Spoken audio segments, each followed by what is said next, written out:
My idiotic entitled boss demands that I train my replacement, which just so happens to be his nephew, as he plans on firing me in 6 months. So I decide to get some revenge by literally not training this guy at all, resulting in this nephew nearly burning down the hotel that I help manage. Here's what happened. Okay, so my first job out of high school was doing the landscaping for a posh hotel near my hometown. I loved the job and the work was often demanding but rewarding nonetheless. After working there for a few years, the hotel was sold to a businessman as the owner wanted to retire to Florida. The new owner had a gambling addiction and a drinking problem. He constantly drained funds from his businesses to support his vices, which really showed in how quickly the hotel went from posh to the literal definition of a roach motel. I continued doing my job faithfully despite the rapid downturn in overall appearance. My paychecks were still nice, and I didn't feel as many effects of the downtown as other departments. About 6 months into the new ownership, the owner introduces me to his nephew and says that he wants me to train him to do my job so that I don't have to spend all day doing the landscaping for the property. Well, the nephew at the time seemed more concerned with playing Pokemon on his Game Boy than working, and even when I set him to a simple task, like raking leaves or watering flowers, I would often find him playing his Game Boy somewhere, or sitting in the lounge drinking with his uncle. I constantly complained about him to the owner, and I told him that I had enough seniority in my position to search for and train a more suitable person to do the job. That's when the owner dropped the bombshell. His nephew was going to replace me in 6 months. He was only paying his nephew minimum wage, whereas I was getting nearly 3 times as much because of my seniority and how much the original owner loved me. At this point, I realized that I was too expensive for him and he wanted to have more money available for his habits. I then immediately started looking for a new job. I continued working at the hotel, but I didn't put much effort into it. I showed the lazy nephew some basic stuff, but I pretty much left him to his own devices for the rest of the day. By the time I was asked to leave, the amount of neglect was overwhelmingly apparent. Poison ivy was growing around the entrances, and the normally well-manicured lawns looked like overgrown meadows. 6 months after I left, there was a massive fire in the middle garden because the nephew somehow thought the most effective way to get rid of the poison ivy and the weeds in the mulch was to douse it in gasoline and light it aflame. He was stood nearby with a garden hose to put it out, but was swiftly overwhelmed as dry leaves and other material quickly spread the flames into the hotel itself. The fire department was called, the hotel was evacuated, and the nephew was arrested for arson despite trying to convince everyone that he fully intended to put the fire out with a garden hose after he got the desired effect. The owner was forced to sell the hotel and restaurant on the property to a franchise. He was eventually audited by the IRS and arrested for tax fraud. Today, the property is bustling again. The restaurant was bought by a Mexican restaurant franchise and does decent business. The 2 side blocks of rooms that were damaged in the fire were torn down and turned into an outdoor banquet area for the Mexican restaurant. The main hotel has bounced back after this idiot owner was replaced, and the entire property barely resembles what it looked like when I worked there. But with all things considered, this guy deserves it because he was a nightmare to work for. I love the story so much because, like, seriously, anytime someone's gonna be like, yeah, you need to train your replacement, that's the second I'm gonna look for another job and not do anything else until then. Seriously, that was a stupid move by the owner because he literally gave this guy a license to say, okay, I'm gonna find another job and show you the bare minimum. And from the sounds of it, the nephew's a complete moron. This guy used gasoline and fire to get rid of the weeds. And I'm sure there's someone out there who can probably do that safely, but this guy did not know what he was doing. This nephew's a complete idiot. The fact that the fire didn't spread further is like a miracle in and of itself. So truly, good for you for getting revenge in a roundabout way, because this guy's an idiot for saying he's gonna replace you. And the fact that he went to jail for tax fraud is hilarious in my opinion, because it shows exactly the kind of person that you were working for. If you like Am I the Jerk, you're probably going to love Am I the Genius. Check it out, link down below in the description. Also, go to amithejerk.com/submit if you would like to submit your own stories. An entitled jerk parked next to me kept hitting their car door into my car, so I decided to return the favor by waiting until they left and doing the exact same thing on the other side of their car. Here's what happened. Okay, so I was parked in a student parking structure and I was stuck on a phone call before heading out. There was an SUV that pulled in next to me, and for a few minutes, one of the girls had her door open while she was looking through the back seat. Well, the door kept banging into my car, and I look over and I see that she wasn't paying attention. When all was said and done, her other friend came out of the other side of the car, and they both ended up leaving. Now, I noticed the friend pointing out that her door was hitting my car, and that's when she looked and saw me sitting in the car. I shook my head at her after seeing that she was chuckling at the situation, but I didn't say anything because I was still on the phone. Now, they were long gone by the time I finished my call, so I pulled my car to park on the other side of her car, and then I proceeded to slam my door into hers repeatedly, all the way until some dents started caving in. Now, my car's super old, so it's no biggie, but just because it's old doesn't mean people should be careless jerks about it. Anyways, it went fine, and I felt a lot better about the situation overall. Oh man, I think the fact that she laughed at you after knowing that you were in the car, like that would have set me off, and I can't say I wouldn't do the exact same thing that you did. So good for you for getting this revenge, because honestly, it sounded like these people absolutely deserved it. My entitled sister didn't buy winter clothing for her kids, forcing me and my family to step up so that they wouldn't freeze. Here's what happened. Okay, just to preface, my ex-brother-in-law did take the kids away from my sister. She is a narcissist, a master manipulator, and probably would have had no problem lying in court to get her way, were it not for the potential evidence against her being so overwhelmingly bad. Her ex took the kids and didn't bring them back once he was positive that she couldn't do anything about it, and soon the court gave him majority custody. My sister only gets to see her kids about 2 days a month and on some holidays. Now, this particular incident goes back to the winter of 2023, before my sister was evicted from the family property. At that time, her boyfriend had recently died in a car accident that quite possibly wasn't an accident. Technically, she had just broken up with a guy because he had cheated on her, and repeatedly cried to me that she's not a cheater herself, which is an outright lie, as she had 3 affairs that we know of while still married to her ex-husband. And how she still thinks this, I honestly just don't know. But by that time, she was barely home 2 nights a week. My parents and I were the only ones taking care of and paying to feed her kids because she wasn't coming home to feed them. She would call her kids and ask them what they wanted for dinner and then wouldn't even show up. Our mother then got mad at her and over text message told her that she was abandoning her children. And my sister's verbatim answer back was to say, "Oh my gosh, no I didn't." She never grew out of her teenage mentality. Even after having 3 kids and her husband joining the military to better support them, she was still acting like a teenager. My mother and I got in touch with my ex-brother-in-law to tell him everything, because my sister had her kids so brainwashed that they didn't tell him much until he made them tell him everything. And any good clothing my nephews had, they would only keep at their father's house because they didn't want them torn up by the dogs or smelling like dog feces. I then found out my nephews had no winter clothing at my sister's trailer because my nephew woke me up on an early November in the morning to ask for a ride to school because he had missed the bus. And he was at my door in 39 degrees shivering in nothing but a t-shirt and shorts, and his shoes were falling apart. I asked him where his coat was, and he said that he didn't have one anymore. While I was driving him to school, I told him I was going to buy him a coat. And he literally said to me, "Well, I'm not that cold." But I said to him, "Dude, I'm looking at you shivering right now." I mean, his shoes were so bad, he could barely walk in them. He had to do this limp forward moonwalk shuffle because the bottoms of his shoes were coming apart. I superglued them back together that night, and the next day I went out and I bought him a coat at a thrift store, and he was wearing it to school right away. Then on the weekend, I took him out clothing shopping and practically bought him a whole new wardrobe. He didn't even have decent socks. He was having to use his socks from his brothers and even his mother. I bought him socks, then I took him to a certain thrift store with great prices, and I bought him a pair of good black sneakers, 2 or 3 long sleeve shirts, 2 sweatshirts, 3 pairs of pants, because he had nothing but summer shorts, while also buying him a pair of gloves and a knit cap. We rushed everything into the washing machine, and he was wearing that stuff to school that Monday. The following weekend, I took my middle nephew out and bought him some new socks too, as well as about the same amount of thrift store clothing. He even still wears the green hoodie I got for him back then. I bought him several pairs of pants, several shirts and sweatshirts, and a big thick coat, which he really liked. And he was wearing that stuff as soon as possible. The only thing he didn't need was shoes. I'm on a fixed income, and this was not very long before Thanksgiving and Christmas, but I spent about $200 on clothing for those kids because they needed it. My eldest nephew was already living with his dad full time, so he was fine. I also lent my youngest nephew a timber range camping cot just so he would have a decent bed. His tiny room in the trailer had a couch bed previously, but moisture and dogs just destroyed it. I also bought the kid a sleeping bag because he wasn't sleeping well due to the cot being cold on the underside. I ended up getting blankets and pillows for both of those kids, and after my sister was evicted, we cleaned out the trailer and found out that she had not only had a brand new sleeping bag in storage, but she also had a hoard of unused blankets hidden under her bed. And my god, we were so mad at her. She let the kids be cold when she had that stuff the whole time. The summer of 2023, all 3 of my nephews were allowed to live around the yard in tents, which they found preferable to living in the trailer with their mom, her boyfriend, and the stinky dogs. I ran power cords from my house to all 3 of their tents, and I got all 3 of those kids fans and ice coolers, and lent 2 of them camping cots to sleep on. I also let the eldest stay in my camper trailer from time to time. When telling people this stuff, the first words out of their mouths are usually to say, "Well, you're a good uncle." Meanwhile, my sister was busy drinking, partying, and doing all kinds of substances, and fighting with her piece of garbage boyfriend, and making trouble for all of us. We worked in secret with my ex-brother-in-law to make sure those kids were safe, and he ended up taking them that December. Then he took my sister back to court, and before Before anyone points it out, my parents and I were very remorseful for not taking action sooner, but my sister had us all mentally beat down. She's a chronic manipulator that makes up stuff and then spreads lies. She had people all over the area believing the stuff she said about our parents. My parents couldn't go to the local restaurant without getting side glances from people. But after we kicked out my sister, all of that stopped. She was poisoning everyone against our parents. So it's crazy how she wonders why we had enough of her and literally want nothing to do with her in the slightest. Wow, she really was a terrible mom, and I'm so glad those kids are away from her. Seriously, who in their right mind would be like, yeah, let me let my kids go cold this winter? That's a good idea. By the way, all these blankets are mine. It's like, dude, what are you doing? You are an awful parent. Like, you don't deserve to have kids. So good for you and your family for stepping up, because this sounds like a nightmare. And hopefully you don't have to deal with her in that capacity ever again. An entitled pastor that I used to work for made fun of a disabled girl who was checking us out for our groceries, causing me to lose all respect for them in a way that I truly never expected. Here's what happened. Back in the 90s, I took a summer job at a church that my grandparents attended, and my family would occasionally attend as well. I was 16 years old at the time, and I did consider becoming a pastor after high school. The church I worked at was run by a husband and wife pastor team. Both seemed nice and welcoming and would answer a lot of my questions regarding college divinity programs, degrees, internships, etc. This couple had replaced the founding pastors who had passed away 5 or 6 years before. The founding pastor had a house built next to the church for pastor housing, and yes, this will come into play later on. Like many other churches, they hosted a once-a-week vacation Bible school. After the second day of Bible school, the female pastor saw that some of the snacks and beverage supplies were running low, so she asked me to go with her to the grocery store to resupply. Now, the grocery store we went to was known to hire adults with intellectual disabilities as baggers, so the female pastor and I got what was needed and got in line. It was a busy day, and there were 2 customers ahead of us in line. The bagger, who had an intellectual disability, was chatting with customers and the cashier. She had a speech impediment, and the female pastor laughed at how she was talking and turned to me and said, "Those people shouldn't be working here and are just a nuisance." Well, at that moment, I lost all respect for the female pastor. I didn't say anything, and yes, I really regret it. The rest of the vacation Bible school went well, and I worked 2 more weeks, and then summer break was done. By the next summer, I took a job at a local hardware and lumber store. The owner, who's a guy with a daughter with Down syndrome, would give discounts to churches, homeless shelters, and other nonprofits. Well, the husband and wife pastor had contacted the store regarding lumber and other materials to rebuild a bathroom in the pastor's house. The store owner knew that I had previously worked at that church, as I had listed them as a reference. The store owner mentions that the couple would be coming in later to look at pricing for materials, and the store owner's daughter would sometimes help out at the store or just hang out. So I make the decision. I tell the store owner about the female pastor's awful comments about the grocery store employee from a year before, and trust me, he wasn't happy. He said he would still do business with them, but he would not be giving them a discount. And you know what? I always took pleasure in knowing that the female pastor's awful attitude prevented her from getting a discount. Wow, you would imagine someone who calls themselves a pastor, like, you know, a religious leader for a faith, would have some semblance of like love and compassion for everybody regardless of if they're different or not. Like, seriously, why would they say something like that and be like, oh, they're such a nuisance? It's like, no, hypocrites like you are a nuisance. So good for you for speaking up and saying something about this, because those people suck, and they absolutely do not deserve to ever get a discount. Am I the jerk for telling my brother-in-law to stop picking on my kids or he's not coming on vacation? Because right now I'm worried that I may have caused some weird drama in the family, and at this point, I am seriously not sure what to do. Here's what happened. To start things off, I have 3 kids. I have a 16-year-old son that we will call Rob, a 14-year-old daughter who we will call Lisa, and a 9-year-old daughter who we will call Anne. Lisa is autistic, and her special interest is Taylor Swift, and Rob and Anne just go along with it and indulge her. They're good kids who care and support each other, and yes, Rob and Anne also get attention and support for their interests too. Now, my brother-in-law, who we will call Hector, literally has a personality where he's always trying to rile people up. You know, the whole thing where they're like, oh, it's just a joke, bro. Like, super childish, but whatever, he's family, right? Except my husband is out of the country, so I guess he thinks that he gets to do whatever he wants. A few weeks ago, he started needling at Lisa by making fun of Taylor Swift, using lots of childish name-calling words, intentionally using the wrong word for fans and stuff, and just really immature kid stuff. Lisa knows that not everyone likes Taylor Swift, and some people even hate her. In fact, one of her best friends hates her. She's not unable to hear different opinions. She has her own, and I'm sure she would love to share them with you if you had 4 hours to spare. He would say, well, Swifters do all these awful things. And she would respond by saying, Uncle Hector, it's Swifties. And he would just say it again to needle her some more. Now, I was not in the room when this happened, but Rob was. Rob said to him, why do you keep using the wrong word? She told you the right word. Hector then said he can say whatever he wants and that they should should just cry about it. Rob then said to him, "It seems like you're going out of your way just to upset Lisa." Rob eventually asked her to finish what she was talking about and just to ignore Hector. And this is when I came into the room and Hector waved at the kids and said, "Roberta's getting real mad that someone's joking about mother." Now, I wasn't in the room, so I didn't hear the comment about me, and Rob said that I wouldn't get it. Before I could say anything, Rob said, "Bro, did you really just call me a girl's name? What are you, like 12 years old?" I then put my hands up and I said, "Okay, enough. Hector, just stop." He said I'm raising soft kids who can't take a joke, but then I said that he's being so rude and that he wouldn't be acting like this if my husband was home. I said if he wants to still go with us to Colorado in the summer, like we're planning to do, then he has to stop now or he's not coming. Well, this is what set him off, and he said I had no right to do that, even though yes, I absolutely do, and that I'm being a controlling yak over Taylor Swift. I said, "No, I don't care about Taylor Swift. This is about you being mean to your niece because her dad isn't home." He said, "Well, F you and good luck next time you have a problem. You're on your own." He then took his Costco chicken and left, and I swear he must have immediately gone running to my mother-in-law because she called me to ask for what really happened and just sighed a lot. I asked her if I was overreacting, and she said she hopes that we can work it out because that trip was all that he had to look forward to since he was laid off from work. I hate causing drama in the family, so am I the jerk and out of line for what I said? Because seriously, I don't know what to do. Okay, you need to take a step back and realize that you did not cause this drama. Hector is literally the reason any of this went wrong, and no one can convince me otherwise. Like seriously, this is so annoying. He starts all this drama and treats everybody like crap. He acts super childish and is just really obnoxious all the time, and then has the audacity to be like, "Oh my god, wait a second. There are consequences for my actions? What do you mean?" If this was me, there's no way he would ever go to Colorado with my family, and I would tell him, "Listen, you're gonna have to stay home. This is not gonna work out." Because Rob has it 100% correct. He was only acting that way to try and get a rise out of Lisa, and the fact that he was doing that is so toxic. There's no reason for that. Literally, leave the kid alone. She's a 14-year-old girl. She's allowed to like Taylor Swift for God's sakes. So in my opinion, no, you're definitely not the jerk, but also I think your brother-in-law has no right to ever go to Colorado with you guys, because his behavior, both past and present, in my opinion, is absolutely unacceptable, and that is not something that you should put up with in the slightest. My girlfriend told me she went to dinner with a male coworker, ended up getting hammered, and slept at his house, and now I'm at a point where I'm not sure if I need to talk to her about this, or if there's other options that might be available. Here's what happened. Okay, so me and my girlfriend have been together for about a year and a half, and things have been pretty great. And for reference, we've lived together for about a year, as she moved to my state after some long distance. Now, to start things out, we've had our issues recently, and these issues have been putting stress on the relationship. Recently, she got a new job and decided to take a break between jobs and go home and visit family and workmates that lived about an hour from her home. Her main reason for going into the city was to see her coworker, who's another female, that she wanted to stay with for a night or two. She also mentioned another male coworker wanted to take her out for dinner and celebrate her leaving the company. Now, I didn't have much time to react and ask her about it, as it was kind of just brushed off, even though I didn't think much of it as I did trust her. The day she left the city from her hometown where she was staying was also the night she was supposed to be going out for dinner with a male coworker. She went radio silent from the time she left for the city. I texted her at 2:00 p.m. just asking her how the drive was, and I got no response. Another message was sent at 9 o'clock with no response, and another at 11:30, and eventually I just fell asleep. Now, in the morning, I was expecting a message, but still, I didn't get anything. And by the way, this is a woman who has hounded me in the past for not texting and checking up on her enough. Anyways, I texted her at midday, and she said she had just woke up, she had a wild night, she did substances and had alcohol, which is pretty rare for her these days, and had been throwing up all morning. Now, I was quite annoyed and worried that I hadn't received any update from her until now, and told her I would call her after work to talk about her night. Well, after that message, I did something that I am a little ashamed of. I turned on her cell phone that she didn't wipe and tracked her location. She was not in the hotel, but outside the city, a little in the suburbs. I then opened up her messages to this coworker and found messages between the two of them. He told her to come to his place and start drinking there, and then go out to some bars later. The messages seemed very innocent and not something I'd even consider flirting. I checked her location throughout the day, and she never left until I messaged her below. I then messaged her after work, and she told me that she went to a hospital as she had been vomiting all day, and snapped me some proof. I then called her after she recovered slightly, and I talked to her about her night, but she really just fast forward through the story and was upfront about everything. Told me she went to his house for drinks at around 4, where he then invited another girl over to party with them. They went out to bars, did some substances, and they all ended up back at his place, where she told me she passed out in his bed at 4 o'clock, while the other two continued to party until 6 o'clock in the morning. She even told me that he slept on the couch even even though I didn't ask. What bugs me about this is when I asked her when she got back to the hotel, knowing she's been at his place recovering all day until about 5 o'clock p.m. before she got to the hospital, she told me she got back at the hotel at midday and took an Uber to the hospital, although he most likely just took her there. There's not much else to the story, and she hasn't really elaborated on the night out, besides the fact that they danced and played games at his house, all with other friends that she didn't know. So at this point, I'm not sure how to approach this situation. Do I start questioning and raising my concerns about how she went out drinking with a coworker and then slept at his place after a night out when she told me it was just dinner? Or do I also call her out on her lies and tell her I know where she was? I will end with this. My girlfriend is a very sociable person and generally keeps relationships with her ex-boyfriends, which I have no issue with. But I honestly found this situation a little concerning, and at this point, I don't know what to do. Oh man, I don't blame you at all for being really freaked out by this, because honestly, this sounds really sketchy. So no, you would not be in the wrong for trying to talk to your girlfriend about this, because what you're describing, in my opinion, sounds incredibly weird. My best friend's boyfriend treats her like garbage, and after my best friend ended up in the hospital due to her boyfriend being so awful, I decided that I was gonna get some revenge. So I hacked his computer and his home network, and I exposed him for the horrible boyfriend that he really is. And as a result, this guy left town and nobody has ever heard from him ever since. Here's what happened. So to start things out, I had to create a throwaway account just for this story. This took place over 10 years ago, but I still don't really want this associated with me for reasons which will become very apparent. There was this girl who used to be a bartender at my favorite local pub. I'll call her Nikki. Nikki is not her real name. I went there a lot and we gradually became friends. Apparently she wanted to date me at one time, but I was too oblivious to get the hints. But that's a whole different story. She had this guy who she was on and off with. I'll call him Tim, also not his real name. And this guy was about 15 years older than her, and he was a complete jerk. He would do normal jerk stuff, like borrow money from her and never repay. He would call her fat, despite the fact that she has a solid 10 out of 10 body, and he would get mad whenever she hung out with other guys. Stuff like that. She stopped coming into work for a while, and one of the other bartenders told me that she had injured her foot, or something along those lines. So I decided just to give her a call. It turns out she was in the hospital, so I went to visit her and I brought her a pizza from this place next to the pub that we used to go to all the time. On the phone, she told me she stepped on a piece of glass, but I knew the moment I saw her foot that that was a complete lie. It was a total mess. Stitches everywhere, the whole foot and calf was bruised, and there was even a tube coming out of the top to drain the fluids. It was brutal to look at. We talked for a while and I cheered her up for a little bit. After all, good pizza makes everything just a little bit better. I asked her to tell me what really happened, and then she started crying. She told me that Tim had thrown her out on his balcony. They were living together for about a month at this point, and slammed her foot into the sliding glass door. It was broken in a whole bunch of places and had to have screws put in just to hold it together. She then confessed that he has done stuff like this in the past, with the looming danger that it could happen again if she ever tried to leave him, and that is absolutely not okay. Now, at this point, I should give some background about myself. I'm a big guy, but in no way am I a tough guy. For reference, I'm 6'7" and I weigh 270 pounds. I have worked in programming and IT since I was in high school and was working an information security analyst for a nationwide ISP at the time. I had dabbled in some harmless hacking in the past, but nothing targeted or malicious. But you know what? I had my target in my sights, so I decided to get some well-deserved revenge. Now, I knew where Tim lived, having dropped Nikki off there a couple of times, and I knew his Wi-Fi used WEP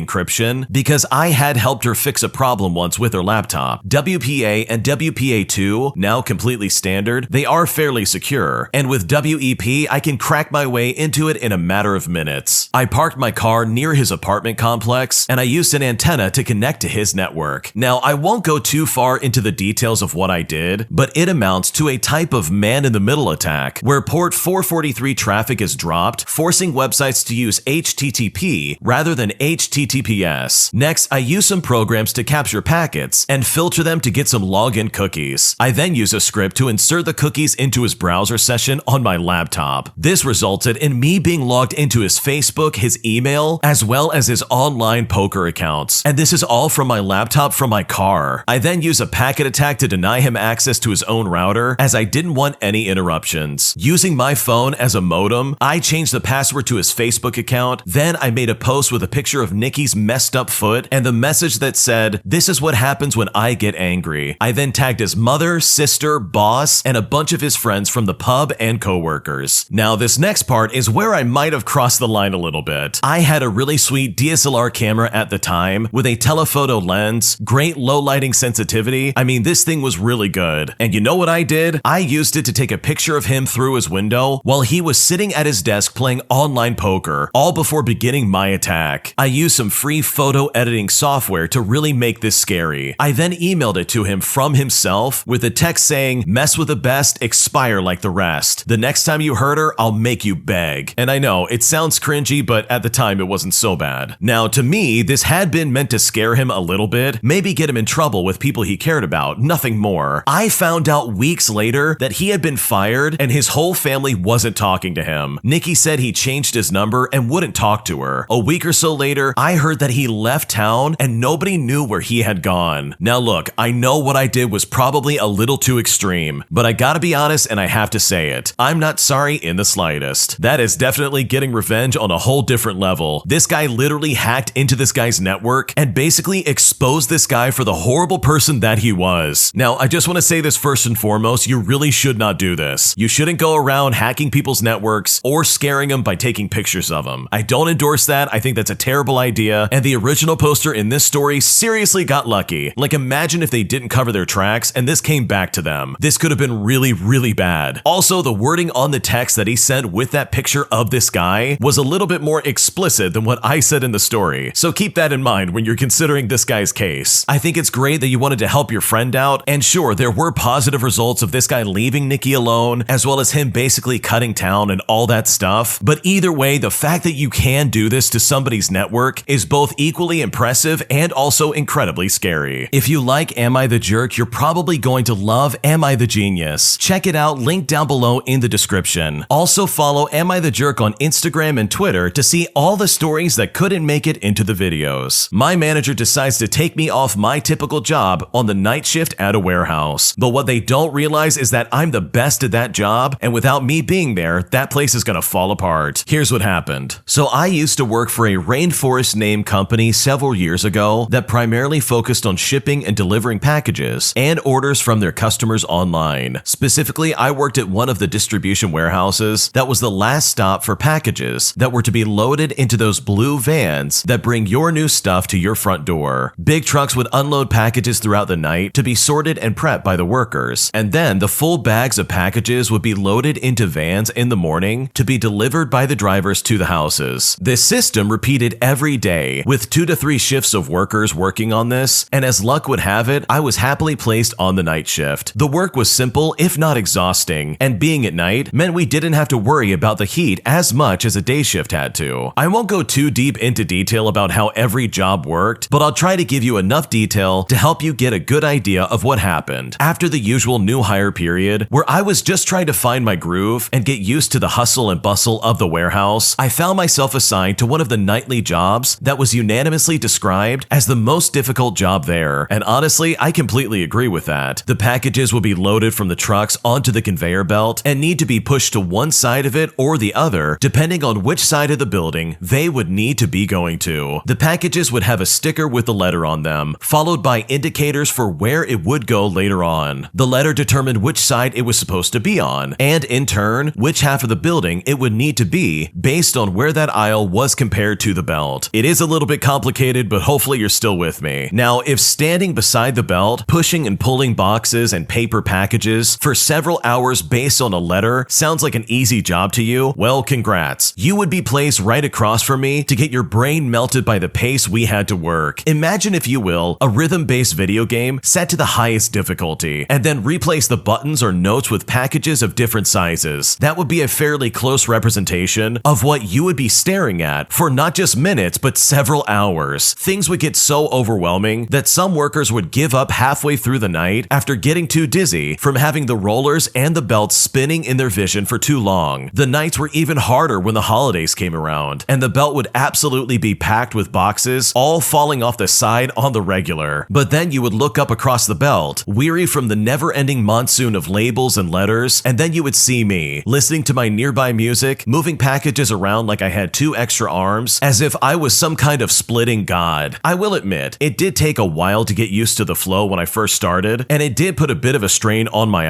advice, but I would honestly just shut my brain off and let my eyes become unfocused as I just autopiloted the job like a madman. No one ever did better than me at this job during my time there. And that's not my words, by the way. That's what everyone said whoever tried to replace me from that spot. Just like when our unwitting antagonist of this story finally enters, a manager from day shift that we'll call Sam. Sam is not their real name. Occasionally, managers would switch around from the different shifts to make sure they all knew how the place functioned properly. So that's cool, no problem. I got in for my shift on the night Sam was to manage our shift for once. I gave the usual hellos and ironic good mornings to everyone prepping for the night shift and went up to the job board. Everyone got a sign with a little name badge next to the job they would do that night as they came in to do their work. And since I was usually one of the first ones there, I would just say hi to the night manager as I moved my own name to the splitter position, as we both knew that it was my spot. This night, however, was a little bit different. I went through those same motions. I said hi to Sam, I placed my tag on the splitter job, and went to go prepare the split zone for my day. A few minutes later, I get called over to the job board. Sam says to me, "Hey, I wanted to let you know that I moved you to section A for the night. Go ahead and get a scanner set up and head on over." At this point, I was confused. I said, "What about splitting?" Sam said, "Don't worry, we have that covered. We just need you to cover over in A." I had already set up my place at the split zone so I could handle it at my best, and he was already moving some stuff away so he could do whatever he was doing for the night. It was basically just a couple of package racks for damaged stuff I pull off the belt, as well as a place for my small speaker. I was a bit confused as the package count was higher than average that night, and a good splitter really takes a load off of a lot of the other jobs down the line. I said to them, "Are you sure you want to do this?" Sam said to me, "Do what?" I said to them, "Are you sure you don't want me up here? It's supposed to get pretty busy tonight." Sam waved me off and said, "We'll be fine. If it gets too busy, one of us managers can jump in to help." When he said that, I actually bust up laughing briefly and then shook my head. I had seen the managers split before, and none of them would last the whole night if they had to do it. A few of them could, but I was unrivaled at that job, so I knew what was about to happen. The first trucks had already pulled in, and they looked pretty beefy to start with. I did some rough estimation. I looked at them and I said, "Okay, I'll give you 15 minutes. Sam says, "Huh? 15 minutes? I say, "Yep, 15 minutes. Okay, I gotta go get scanning now. Not much time before that belt starts, and I have got to get ready again." He had actually seemed confused as I walked off to get ready for my new job. I was a little bummed in all honesty. Splitting was my favorite job, with how I could just shut off my brain for a bit while doing it. Kind of like being in a trance or meditating. But the man said what the man said. Once the belt started, I went along doing my job, scanning and placing packages in bags. Not much to say other than it was slow and boring, but I kept an eye on my watch. Surely enough, barely 10 minutes passed when one of the lane supervisors entered my lane, and before they could even address me, I said to them, "They need me up front, don't they?" The lane supervisor said, "Yep, they just sent it in the radio. I'm here to take over until they get a replacement here." Checking my watch, I said, "Wow, 5 minutes ahead of schedule too. Must be pretty bad." The lane supervisor said, "They've already had to pull Jackpot back to the front twice." I looked at them and said, "Well, I guess I'll go save the day." Now for context, Jackpot was a term we used for any packages that reached the end of the belt without being sorted. They were put in a large container and wheeled back to the front to do the whole run again. I handed the scanner to the lane supervisor and quickly made my way back to the split zone. It was absolute mayhem. I saw the poor replacement splitter and two managers, all including Sam, trying to calm the monster that was this night's intake. Packages were falling from the belt, people were being buried to their knees, and Sam looked like his eyes were about to explode with how wide they had gotten. I took a deep breath, cracked my knuckles mid-stride, and moved to the front of the line. I said to them, "I've got this. Get those packages picked up and put it into the Jackpot. Sam, I'm gonna need those racks back over here once it's cleared up. Other splitter, back up a bit and double check my work." There was absolutely zero room for debate, as everyone had no choice but to listen to what I had to say, as I began to split the belt like I was conducting 3 orchestras at once. That 10 minutes that I was gone took me another 20 to get things running smoothly again. Needless to say, I was thanked for the rescue and told to stay there for the rest of the night, much to my pleasure. Sam also proceeded to ensure that I was the designated splitter every night I was there to avoid any other problems. They also started to include me in conversations on how to train new splitters for the night shift if I was out or anything like that, as well as any advice to pass along from my own experience. I guess it sometimes does pay to be so good at a job that no one can even question you. Now, aside from some other situations at this job, there were still nights that would put me in other jobs, but it was usually slower nights. I would usually be called up if someone gave up or just got too busy though, which I didn't mind too much either, just as long as we were all clear that at the end of the night, that was indeed my spot. Wow, it's really cool to see someone who is so good at their job that they honestly can't be replaced. Like if this guy decided, you know what, I'm not showing up for work, and it just so happened to be a holiday or some kind of like really busy night, that place would then probably be swarmed with packages. It would probably